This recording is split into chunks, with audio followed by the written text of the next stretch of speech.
But look at it. It's magnificent! Aim.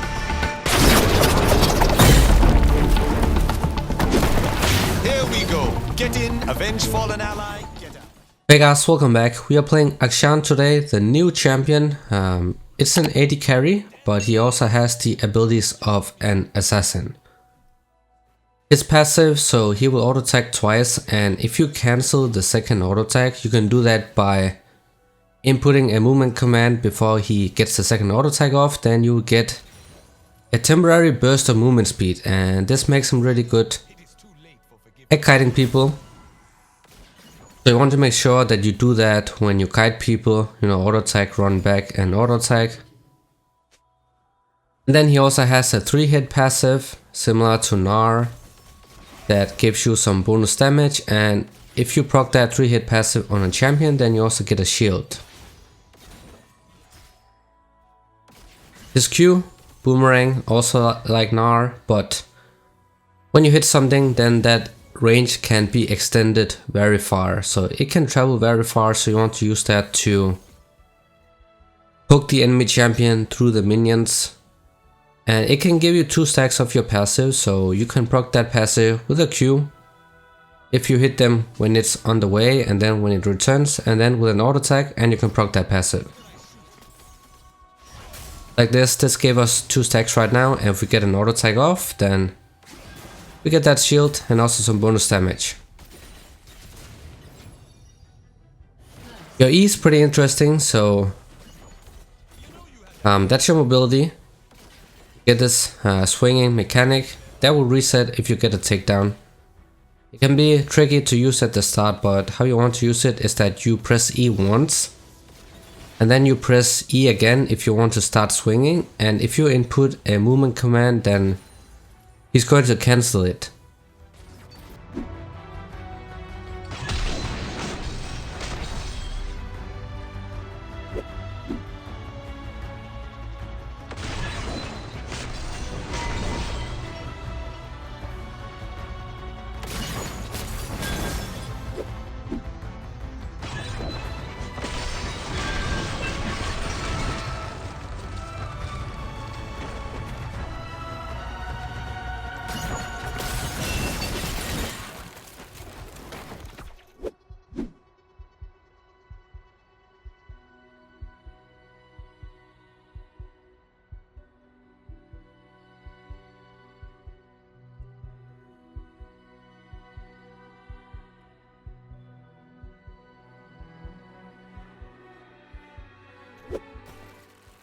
Like this right here, you can swing all the way, but it's not as good as an escape ability as people expect, because if you hit terrain or you collide with an enemy champion, then it's going to cancel out. Third W is that permanent stealth ability. So if you use that ability and then you stay nearby walls or in the brushes, then you can be permanently stealthed. And you also get that scoundrel mechanic, so if one guy kills all of your allies, you can hunt them down, and if you manage to kill him or get a takedown, takedown means that you can get an assist as well, and if you get a takedown on that champion who killed all of your allies, then you can revive your team. Of course, you also get some bonus gold when getting a takedown, so that's what should help you snowball.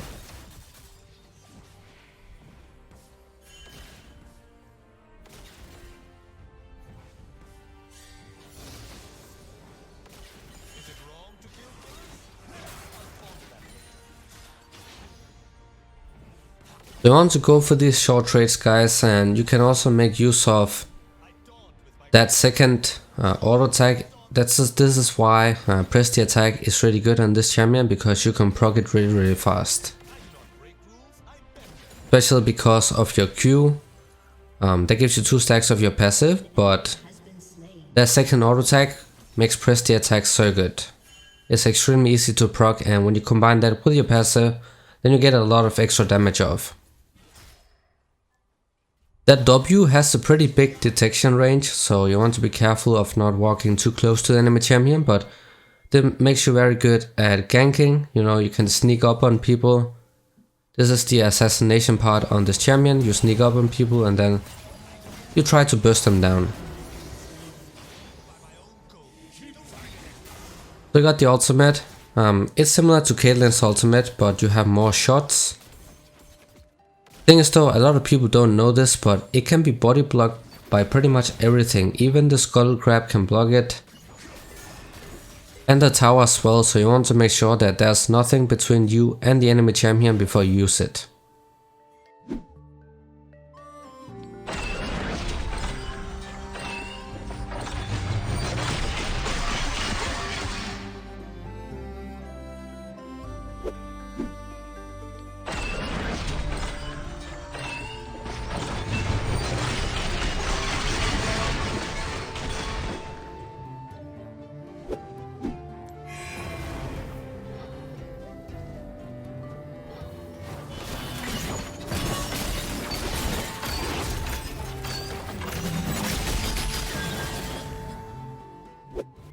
Does deal a lot of damage though, but it's also very easy to dodge.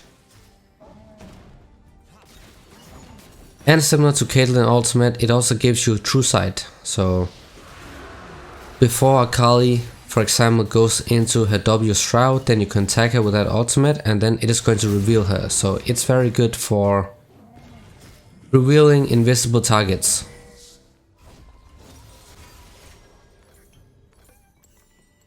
Mythic items, you can use any of the AD carry mythics. You can also go for some of the assassin ones. I like to use shield bow, especially in these lanes where you play against champions with a lot of burst. Because you also get that shield, so it helps you survive, and you also get some sustain. So I've been running shield bow almost every game, but you can also go for Gale Force and Kraken Slayer.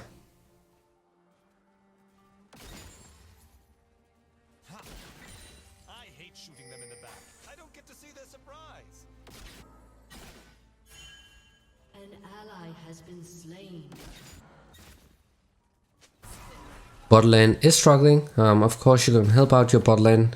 If you have your ultimate up, it has a pretty big range. But champions can also body block it, so make sure the target is isolated before you use it.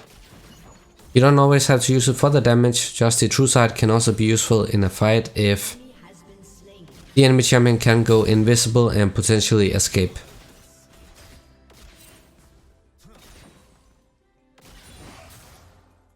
When using that E though, be careful of not spamming it off cooldown when you want to engage onto the enemy champion. When you use it, you also get those auto attacks off. You can go ahead and use the ultimate on the Samira here, so it just needs some vision, and then you can tag her with the ult. And it is going to give true sight of her. You can just let it fully charge like this, or you can also use it early on, giving you less rounds.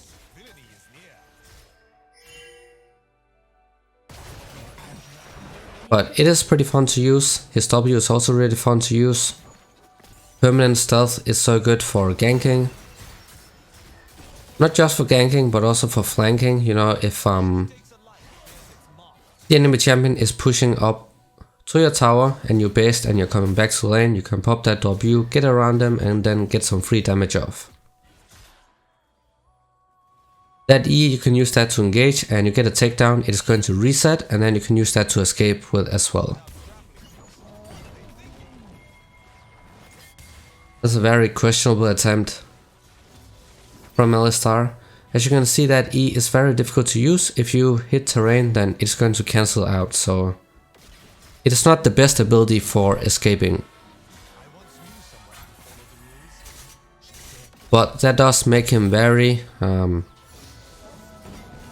easy to gank in the jungle, for example, because it's very hard to swing around. You need enough space to move, like this right here. Got a pretty solid double kill right there, so that's perfect. You want to snowball with this champion. He does not have the best scaling. He's supposed to be an early mid-game champion, and he can also do well into the later stages, but you need to snowball. You need kills. You need kills on this champion, and you're supposed to pick up these kills by flanking people with a W, burst them down. His W passive, the mechanic that revives your teammates, is especially useful in the later stages where the death timers are so high.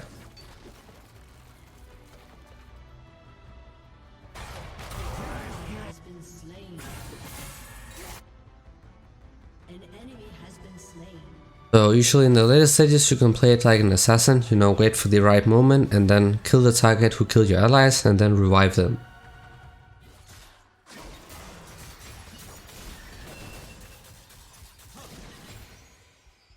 Remember, your passive does not revive every single ally, it only revives the targets that, or the allies that the target killed. And you need either a kill or an assist on them. And that's pretty much a takedown, so it's good that you don't have to get the kill.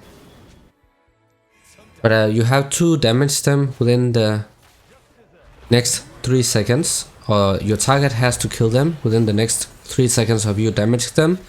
And then you will get the revive.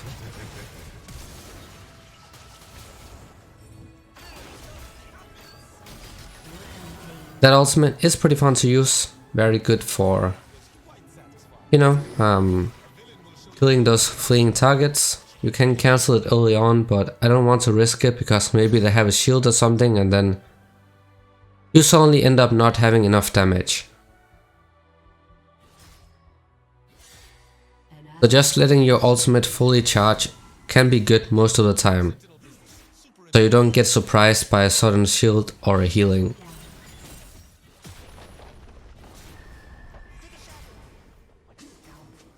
It's very risky to walk up here because it's a Pantheon. He can just burst us down from 100 to 0 and you don't have any CC on this champion, so that makes Pantheon a really good matchup.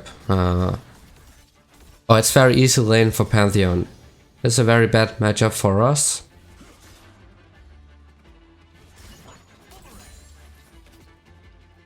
So if you're playing against a champion with a channel or something, then you're not able to cancel it out because you have no CC at all.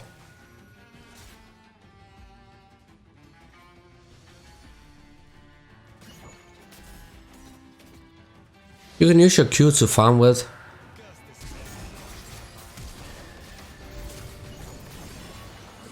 If the champion is zoning you off.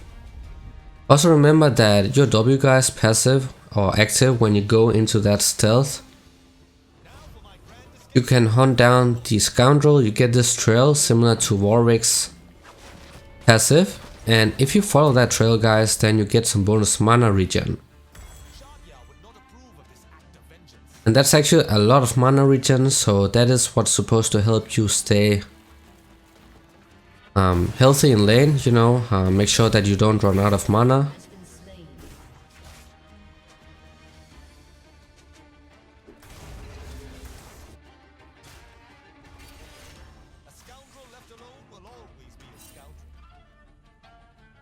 Turret plating will soon fall. They're pushing all the way bottom side. The bot lane is getting stumped. You can see how fast we are proccing that press the attack with that D and auto attacks, so he does have a lot of burst damage.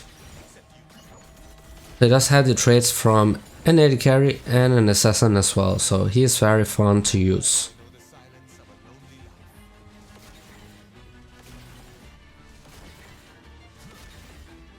Just need to watch out for the bot lane ganking me. You do have the E guys that is going to reset when you get a takedown, so you can use that to escape with, but if you get CC'd or something, then it's going to cancel out. Also very hard to use in tight spaces, so When you fight an Akshan, then you want to bait him into tight areas like the jungle. That makes it almost impossible for him to use that E to escape with.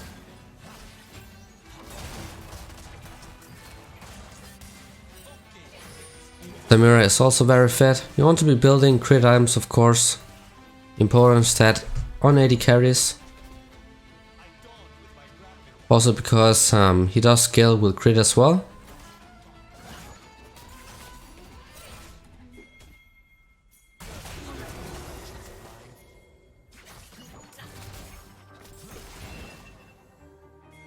Especially your ultimate scales with crit. The bullets you get can crit, so you want to make sure that you're also getting crit items.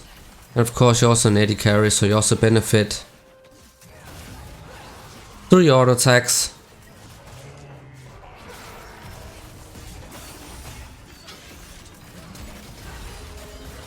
As you can see, even minions can body block, so it is very easy to dodge this ultimate. They have a lot of different objects they can use to get rid of your ult. I just revived Pike because we got this scoundrel, so he's back, and they did FF, so that was it. Hope this was helpful. As always, see you guys in the next one.